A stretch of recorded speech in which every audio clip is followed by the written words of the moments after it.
Hi guys, Pastor Mike here for Limping for Jesus. I just wanted to take a moment to address a topic about if we don't get love right, theology makes us fools. And the comments on my rapture devotional proves that. When this is a stripped down message, I am going to bring up my Bible for you guys. Okay, so right here. Okay, okay. So I want you to look at something. Okay, if we don't get Christian love right on on the way that we love others who disagree with us on secondary theology issues, if we don't love the way Jesus calls us to love each other, then then theology can make you fools. I don't care how many degrees you have. I don't care if you can read the Hebrew and Greek. If you don't have Christian love, I'm making this video because you know, in my ministry I've been called a false teacher for being a pastor with cerebral palsy. I've been called a false teacher for wearing jeans and preaching in jeans. I've been I've been called a false preacher and teacher my whole ministry because I don't look like the norm. I'm not your norm three-piece suit wearing King James loving preacher, but I am faithful to the text. I am reformed in my theology. I don't always harp on it because here's the deal. I just teach the Bible, and I am myself. I'm not perfect, and we need to stop doing this to people. Uh, I love many pastors in the Christian faith. I attend a church that has that believes in the rapture. I love that church, and I love the way the pastor takes bold stances on core Christian doctrine. Last year, I was interviewed for an associate pastor gig that the pastor and I came to different conclusions on end time theology. End time theology is just an example of a bigger problem in the church because, like in the devotion that I wrote, rapture obsessed churches are too heavenly minded for earthly good. This is what I'm talking about because there was a comment earlier today that some so-called Christian got on my page and told people don't listen to me, that I am a false teacher because I disagree with him about the rapture. We have to stop doing this to each other. We are the one army that shoots their own. Okay, the people rather be right than be loving.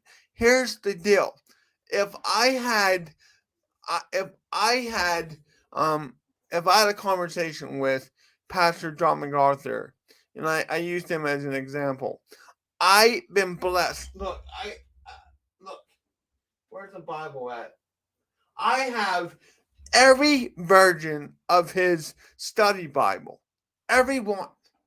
His end time theology is throughout the study notes. I come to a different conclusion than he does because I am post mill. I am I we are arguing about one verse in Revelation 20, and people make this a hill that they die on, and here's what they do. Here's what people in the rapture, the pre-trib rapture camp do typically.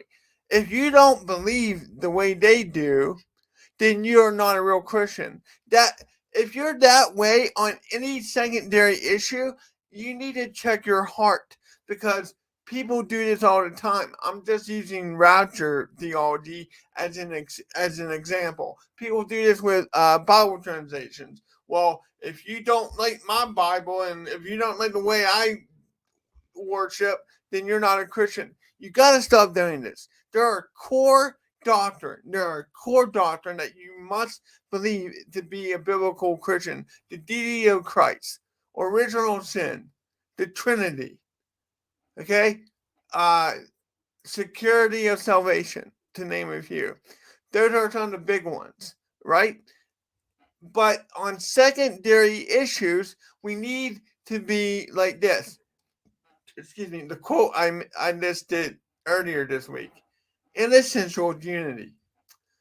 In non-essentials, liberty. In all things, charity. That means in all things, love. So let's real quick. Let's look at 13.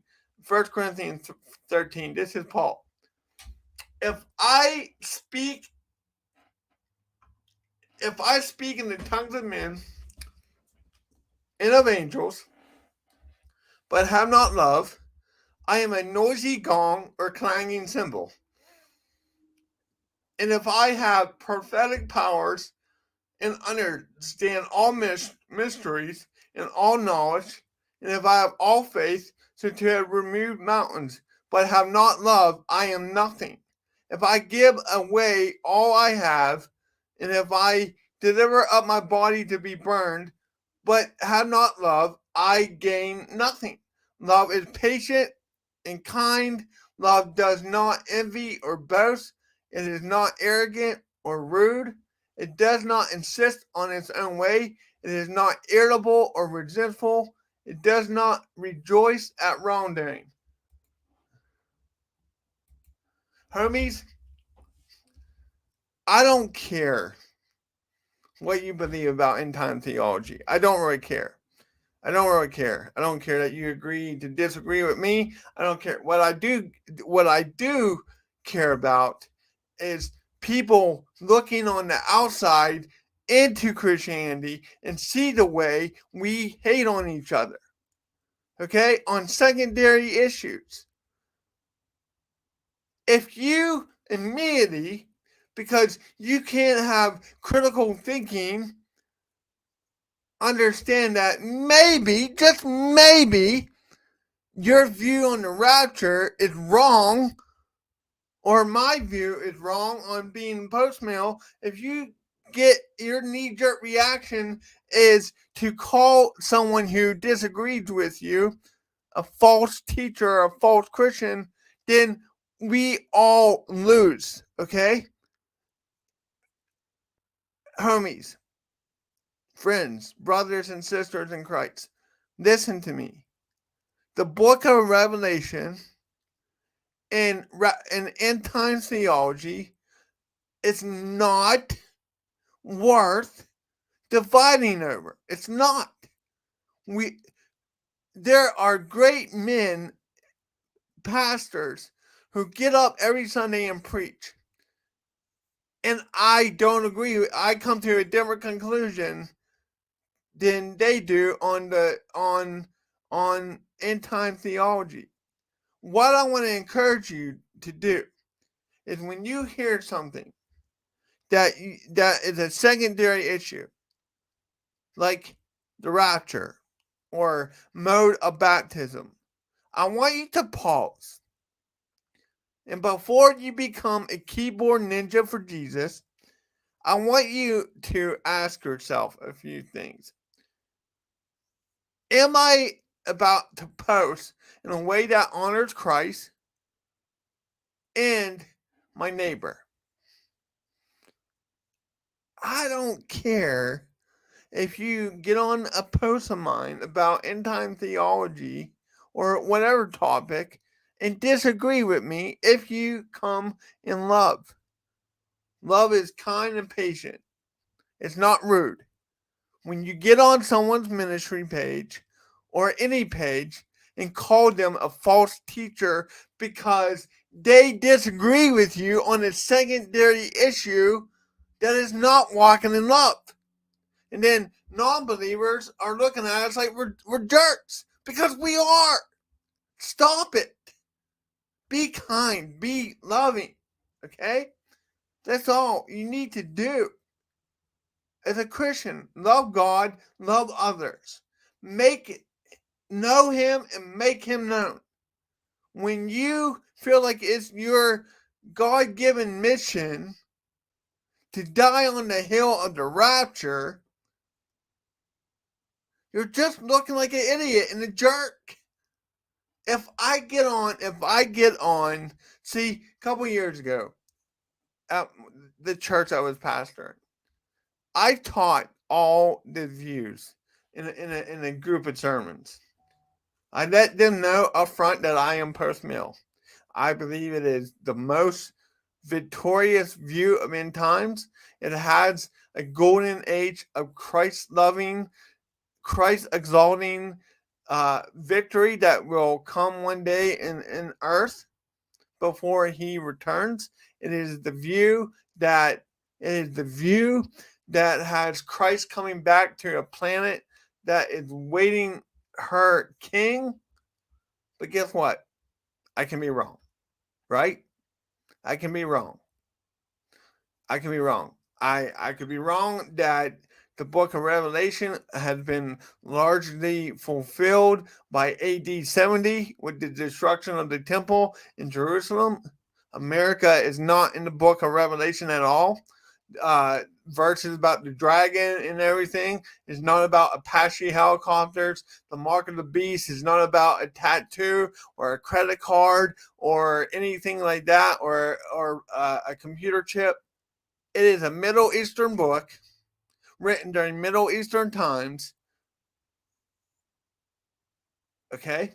The Bible is for us, but it is not to us. Okay? It's not written to us living in the 21st century. There are timeless truths in the Bible that we need to learn how to timely apply. Okay? Here's the deal. I could be totally wrong about my interpretation of end times. Guess what? I still get in because I love Jesus. And I am a hard-nosed, hardcore Reformed Christian. But guess what? I could be wrong. There's other viewpoints out there from godly people who truly are saved, truly are Christians, that might be right about certain things. The goal is to glorify Christ, not win a theological debate on a secondary issue. So I made this video to just encourage you. Don't die on secondary issues in the faith. Don't die on those hills. Don't make secondary issues salvation issues. You can come to this page in this ministry and learn a lot from us about suffering. But you may come to the conclusion that you don't agree with me on theology when it comes to end times. And guess what, homies? You're still welcomed. You're still welcomed. I would break bread with Father Balcom, with John Piper, with John MacArthur, who empowered my early walk in the faith. And guess what? All those men I just named, giants in the faith in my book. But we all come to different conclusions on secondary issues. So I'm just encouraging you. Be loving. If you don't love, you're not helping the cause of Christ. Come back tomorrow at 7 p.m. I have a special guest on the show. It is my lovely wife, Sarah. We are going to be talking about coming up on a year of marriage. We're going to be talking about love and dating, since it's coming near to Valentine's, from a way that honors Christ. This community is growing so beautifully. I can't tell you how many people who are deconstructing their faith are saying that this ministry is helping them rethink their exit from the faith. That's what we're about, guys. We're trying to help people trust God when life is hard. So come back tomorrow. Check into the podcast at 7 p.m.